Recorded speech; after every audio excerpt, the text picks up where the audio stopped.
నమస్తే మిత్రులారా, నేను మీ శ్రీనివాస్ చౌహాన్ అడ్వకేట్. మిత్రులారా, ఒక కేసులోని విషయం ఏంటంటే ఒక వ్యక్తి కొన్ని సంవత్సరాల క్రితము తన పేరు మీద ఉన్నటువంటి భూమిని అమ్మివేసినాడు. సేల్ డీడ్ త్రూ రిజిస్ట్రేషన్ ద్వారా చేసినాడు.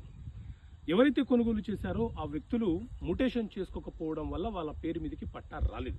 అయితే అతనికి సంబంధించిన అంటే అమ్మిన వ్యక్తి ఎవరైతే ఉన్నారో అతనికి సంబంధించిన వారసులు చనిపోతూ మా తాతగారు మాకు వీలునామా రాసిపోయారు, ఆ వీలునామా ప్రకారం మా భూమి మాకే చెందుతుందని చెప్పి వాళ్ళు ఇప్పుడు గొడవ పడతా ఉన్నారు. సో ఇట్లాంటి సందర్భాల్లో ఏం జరుగుతుంది అని అంటే, సో మిత్రులారా, ఎవరైనా సరే ఏదైనా ఒక భూమి తన కష్టార్జితంతో కొనుగోలు చేసిన భూమి తన వద్ద ఉంటే అతను ఎవరికైనా అమ్మవచ్చు, గిఫ్ట్ ఇవ్వచ్చు, వీలునామా రాసే హక్కు అతనికి ఉంటుంది.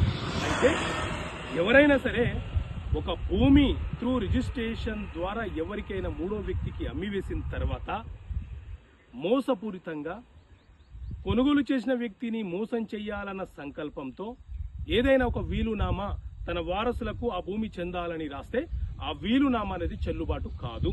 అమ్మివేసినటువంటి భూమిని తిరిగి మనం వీలునామా రాయడం అనేది కుదరదు, చెల్లుబాటు కాదు. దాని వెనుక నేరం చెయ్యాలని, మోసం చెయ్యాలన్న ఉద్దేశం, సంకల్పం ఉంటుంది కాబట్టి ఆ వీలునామా అనేది చెల్లుబాటు కాదు. ఓకే మిత్రులారా, థ్యాంక్ యూ. జై హింద్.